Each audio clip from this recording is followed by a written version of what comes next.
하나님께서 하나님의 관심은 자기를 찾는 사람에게 관심이 있어요.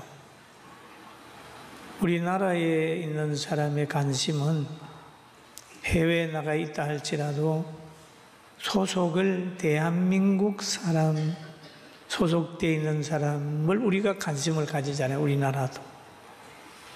미국도 그렇고 여러 나라도 자기 이 국민을 관심을 가집니다. 그런 것처럼 하나님도 자기를 사랑하고 자기를 따르고 자기를 의지하는 사람들에 대한 관심이 많이 있어요.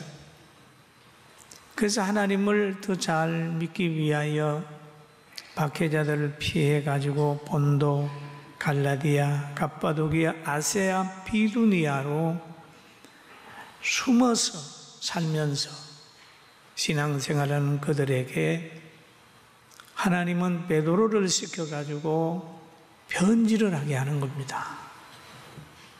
그래서 그 편지 내용에 보면은 은혜와 평강이 너희에게 더욱 많을지어다 라고 하는 얘기를 해요. 은혜와 평강이 너희에게 더욱 많을지어다. 여러분, 은혜의 나무에 평강의 열매가 맺습니다. 할렐루야. 은혜 받아야 마음에 평안함이 있어요. 그리고 은혜를 계속 유지하려고 하면 부활의 신앙이 있어야 되기 때문에 늘 그들에게 베드로는 부활의 신앙에 대한 이야기를 합니다. 부활의 신앙. 예수님은 예수 우리의 죄를 대속하시고 부활하셨습니다. 그런 말을. 그러면서 또 한 말이 베드로전서 1장 5절에 보면 너희는 그러죠. 같이 한번 보실까요? 너희는 말세에 나타내기로 예비하신 구원을 얻기 위하여 믿음으로 말미암아 하나님의 능력으로 보호하심을 받았느니라 라고 얘기합니다. 말세란 말이죠. 세상 끝날 걸 말세에는 성경에 보면 처처의 기근과 지진이 있고 전쟁이 있고 민족과 민족이 그냥 하나 되지 못하고 있다. 그리고 이단들이 태어나가지고 자기가 최고라, 자기한테 와야 구원받는다. 그런 얘기를 막 하는 거예요. 사랑이 식어가지고 부부간에도 사랑이 식고 고부간에 부자간에도 자꾸 사랑이 식는 거예요. 이 말세의 하나의 징조입니다.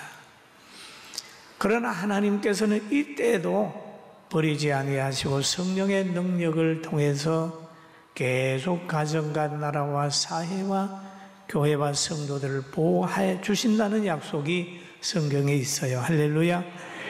그럼 말세에 구원을 얻기 위하여, 그런 얘기는 구원을 얻기 위하여, 그죠? 그런 구원이라고 하는 말이 성경에 여러 번 나오는데 성경에 표현된 말을 세 수로 나눌 수가 있어요. 구원을 받았느니라, 구원을 이루어 가라, 구원을 받으리라. 그러죠. 과거, 현재, 미래에 대한 표현을 하고 있습니다. 에베소서 5장 2장 5절에 보면 허물과 죄로 죽은 너희를 그리스도와 함께 살리셨고 너희는 은혜로 구원을 얻은 것이라, 받은 것이라. 은혜로 값없이 받은 것이다. 신분적 변화지요. 여러분, 세상에 태어날 때 힘써서 태어난 사람 있어요? 힘은 엄마가 쓰고 그렇지 않습니까? 그건 하나님의 특별하신 섭리와 부모님들의 사랑의 열매로 태어났잖아요. 그런 것처럼 우리가 구원받는 것도 보면 하나님의 전적 은혜로 받았다. 그러니까 믿음도 하나님이 주셨고 은혜를 주셔가지고 구원을 받았어요. 여러분 구원 받으셨습니다. 아멘. 받았어요. 그 다음에 구원 받았으면 어떻게 해야 될까요? 빌립보서 2장 12절에 이렇게 얘기를 합니다. 같이 봅니다. 나의 사랑하는 자들아, 너희가 나 있을 때뿐 아니라 더욱 지금 나 없을 때에도 항상 복종하여 두렵고 떨림으로 너희 구원을 이루라. 항상 복종하여 그러잖아요. 순종보다 더 강한 게 복종이잖아요. 복종하여. 하나님 앞에는 복종이 필요하다. 구원을 이루라. 예수 그리스도를 닮아가라. 세상에 빠지지 말고 신앙생활 잘하라. 그러는데 우리 여기에 속해 있습니다. 구원을 이루어가는 데 속해 있어요. 그리고 또 마가복음 13장 13절에 보면 너희가 내 이름으로 말미암아 모든 사람에게 뭐라고 그랬지요? 미움을 받을 것이나 끝까지 견디는 자는 구원을 받으리라 라고 얘기하죠. 왜 미움을 받을까요? 구원받는 자체, 하나님 자체 빛에 속해 있단 말이에요. 그런데 세상은 어둠이란 말이에요. 그러니까 예수 믿는 사람을 계속 박해하는 거예요. 마태복음 17장에 이런 사건이 있어요. 예수님이 공생의 복음을 전하러 다녔었는데 어떤 부모가 자기 자녀를 안고 와서 예수님 앞에 엎드립니다. 그래서 하신 말씀이 하는 말이 주여 내 아들을 불쌍히 여기소서. 그가 간질로 심히 고생하여 자주 불에도 넘어지며 물에도 넘어지는지라. 내가 주의 제자들에게 데리고 왔으나 능히 고치지 못하더이다. 이게 간질로 넘어지고 자꾸 쓰러진단 말이에요. 그러니 너무 부모가 안타까워서 예수님의 제자들에게 가서 좀 고쳐달라고 하니까 못 고쳤어요. 그러니까 예수님이 그 말을 들은 다음에 대답을 하신 내용이 마태복음 17장 17절입니다. 한번 같이 보실까요? 예수께서 대답하여 이르시되 믿음이 없고 패역한 세대여 내가 얼마나 너희와 함께 있으며 얼마나 너희에게 참으리요 그를 이리로 데려오라 하시니라. 아멘. 여기 보면 믿음이 없고 패역한 세대요. 제자들을 보고 하신 말씀이죠. 믿음이 없고 패역한 세대요. 여러분 이 말을 저에게 하는 것 같고 우리 모두에게 하는 거죠. 믿음이 없고 패역한 세대요. 어떻게 자기 신앙도 못 지키느냐. 그렇죠? 부부간에 살면서 둘이도 못 맞춰가느냐. 모태신앙이라고 하면서 그게 뭐냐? 목사라고 하면서 그게 뭐냐? 믿는 사람들이 모여 있으면서 싸움이나 하는 거 그거 뭐냐? 믿음이 없고 패역한 세대예요. 귀신 하나도 오지 못하느냐? 집에 들어와서 지금 판을 치는데 그거 하나도 해결 못하느냐? 믿음이 없고 패역한 세대예요. 그렇게 얘기하는 거죠. 그러면서요, 믿음이 없고 패역한 세대. 다른 사람이 그러겠지. 그게 아니라 저가 믿음이 없고 패역한 세대고 우리가 믿음이 없고 패역한 세대. 그런 줄 알고 우리 회개하고 삽시다. 아멘. 그래서 성령의 지배받을 때에 모든 문제를 해결받을 수 있습니다. 그 예수님이 이제 마태복음 17장 20절에 안 되는 이유를 이렇게 얘기를 하고 있습니다. 이르시되 너희 믿음이 작은 까닭이니라. 같이 봅니다. 진실로 너희에게 이르노니 만일 너희 믿음이 겨자씨 하나만큼만 있어도 이 산을 명하여 여기서 저기로 옮겨지라 해도 옮겨질 것이요 또 너희가 못할 것이 없음이라. 예, 그렇습니다. 야, 믿음이 있으면 되는데 너 믿음이 없다. 겨자씨만한 믿음도 없다. 생명력 있는 믿음이 없다. 그 말이거든요. 생명력 있는 믿음이에요. 겨자씨만 모래알만한 믿음이 아니고 겨자씨만한 믿음이에요. 땅에 묻으면 나는 믿음. 어느 환경이 되면 실천 그 환경을 이길 수 있는 믿음이에요. 그러면서 베드로 사도는 베드로전서 1장 6절에 또 이렇게 얘기를 하죠. 그러므로 너희가 뭐라고 그랬죠? 이제 여러 가지 시험으로 말미암아 잠깐 근심하게 되지 않을 수 없으나 오히려 크게 기뻐하는도다 그렇겠죠. 여러 가지 시험으로 인하여 잠깐 근심하게 되나. 여러분 신앙생활 하다가 보면 여러 가지 시험이 있을 수 있어요. 주의를 못 지키는 시험, 우상을 숨기는 시험, 쾌락의 문화를 이길 수 없어서 갈등하는 시험, 권력과 음식 문화와 정치적인 여러 가지 시험 때문에 막 신앙에 갈등하는 거죠. 갈등하는. 그러나 이럴 때에 내 것이라고 생각을 하면 여러분 괴롭습니다. 인간에게는 내 것이 아무것도 없어요. 내 자신도 내 것이 아닌데요. 여러분 100% 여러분 미래 압니까? 모르잖아요. 하나님의 것이라고 생각하고 그렇게 살면 마음에 큰 평강이 있고 강건히 하나님께서 선물로 주세요. 할렐루야. 여러분 배고픈 사람에게는요 먹는 걸로 시험이 옵니다. 예수님이 40일 금식하고 있을 때 사탄이 뭐라고 그랬나요? 돌을 가지고 떡덩이 되게 하라. 명예를 좋아하는 사람은 명예로, 권력을 좋아하는 사람은 권력으로, 돈을 좋아하는 사람은 돈으로. 이거 줄게. 너 신앙생활 좀 적당히 해봐.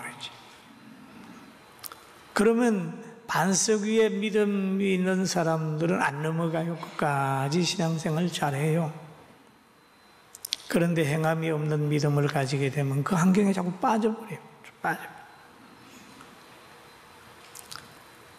여러분 이것은 성도뿐만 아니라 때로는 목회자들도 시험이 들 때가 있어요.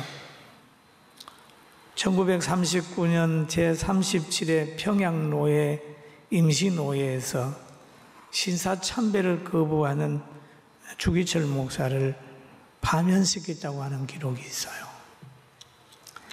그러면 그 뒤에 배후 조종자가 누구냐 하면 일본 경찰이잖아요.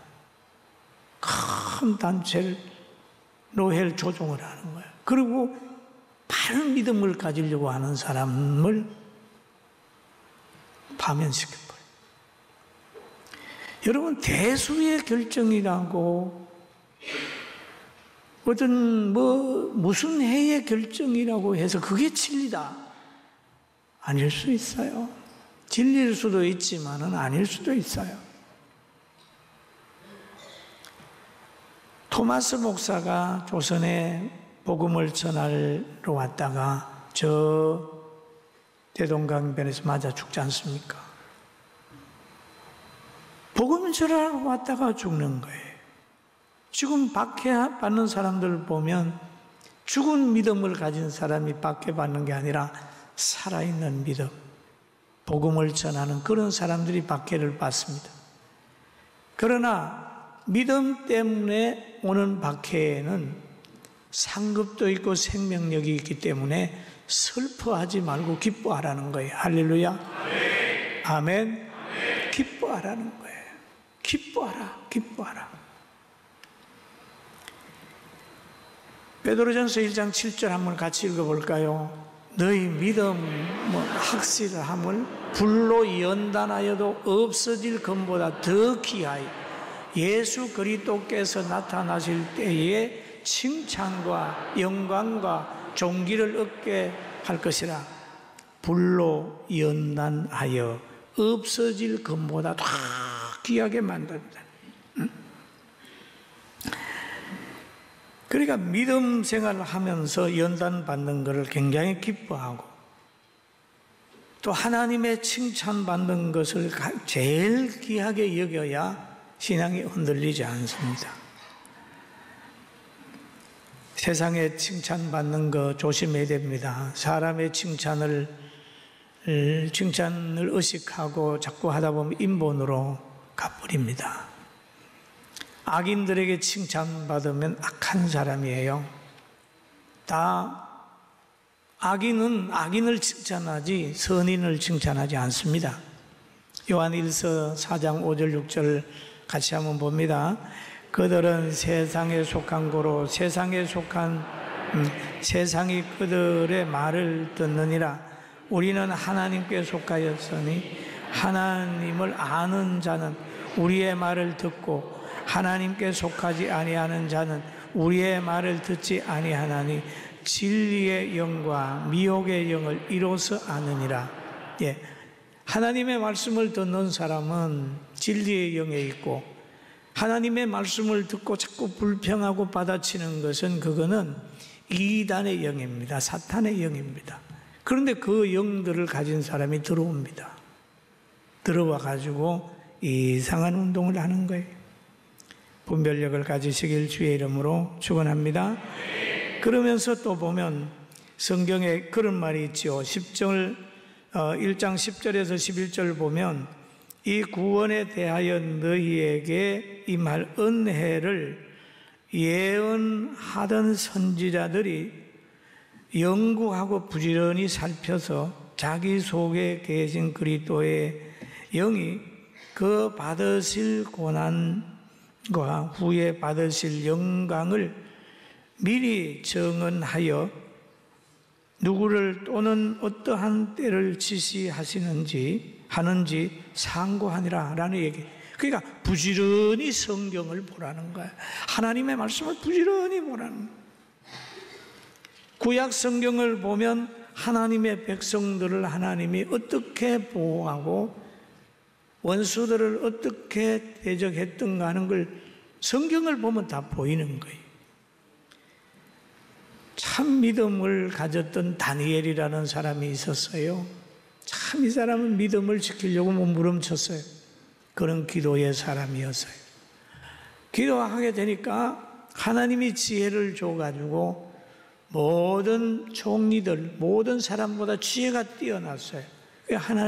왕이 자꾸 그 사람을 등용해서 쓰는 거예요. 그래서 정적들이 다니엘로 하여금 그 약점, 다니엘 기도하는 걸 막고 약점을 찾고 찾아보니까 이거는 기도하는 죄밖에 없는 거예요. 그래서 악법을 만들어서 기도 못하게 하는 그런 걸 정했어요. 그러나 다니엘은 예루살렘을 향한 문을 활짝 열고 과거처럼 열심히 기도했습니다. 그래서 그거를 발견한 대적자들은 다니엘을 악법대로 사자굴에 집어넣었습니다. 표면적으로 보면 죽는 것 같고 저주받은 것 같고 하나님이 안 지켜주는 것 같았지만은 사자굴에 들어갔을 때 하나님께서 이미 사자의 입을 닫게 하고 사자가 건드리지 못하게 하나님이 역사하셨어요. 다니엘의 무죄가 확정되고 그에게 나올 때, 사자굴에서 나오게 될 때 다시 사자굴을 판 사람이 거기에 다 들어가서 사자밥이 되는 것을 성경이 기록하고 있습니다. 사랑하는 성도 여러분, 하나님이 보호할 때 사자굴 같은 환경을 준다 할지라도 하나님 앞에 기도하는 거 중단하지 말고 믿음 생활 잘하기를 주의 이름으로 축원합니다. 축원합니다.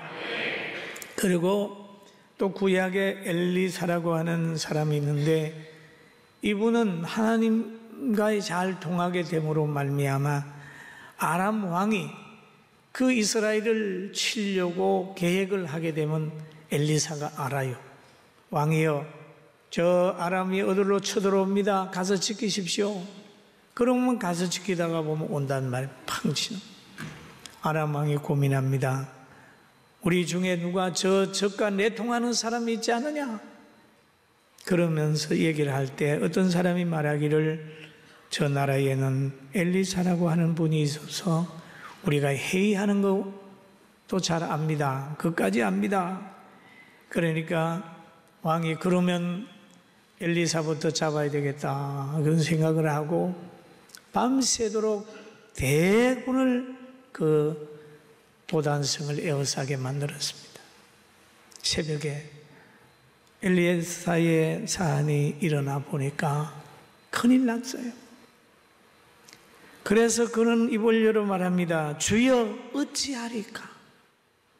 엘리사 선생님 어찌하리까?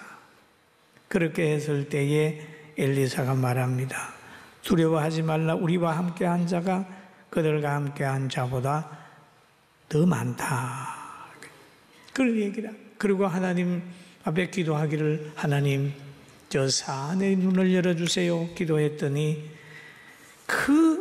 그들이 아람 왕이 보낸 군대보다 불말과 불병거가 도단을 지키고 엘리사를 보호하는 걸 보게 했어요. 할렐루야. 여러분, 하나님께서 믿는 사람을 이렇게 보호하는, 구약을 보면서 하나님의 백성을 하나님이 어떻게 보호하는지 알고 신약을 보면서 하나님의 백성을 어떻게 보호하는지 늘 깨달아서 시대 속에 어려움이 있거든 내가 해결하지 말고 전능하신 하나님이 해결하도록 맡기면서 역사하게 되기를 주님의 이름으로 축원합니다. 아멘. 하나님이 하게 해야 되는 거예요. 환경을 보고 환경에 빠지지 마세요.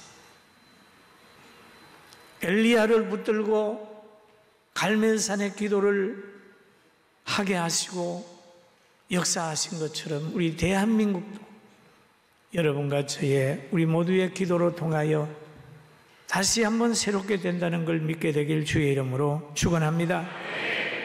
마지막으로 하나님께서는 이사야 선지자를 통해서 주신 말씀이 있습니다. 같이 봅니다. 두려워하지 말라. 내가 너와 함께함이라. 놀라지 말라. 나는 내 하나님이 됨이라. 내가 너를 굳세게 하리라. 참으로 너를 도와주리라. 참으로 나의 의로운 손으로 너를 붙들리라. 할렐루야. 아멘. 강하게 붙들려. 인생이 살아가다가는요, 내 손으로 잡을 수 없을 때가 있어요. 나는 약해서 떨어뜨릴 수밖에 없어요. 그럴 때 주님의 손이, 교회의 손이, 힘이 여러분을 다시 잡을 수 있도록 신령한 가족이 되고 또 함께 하게 되기를 주의 이름으로 축원합니다.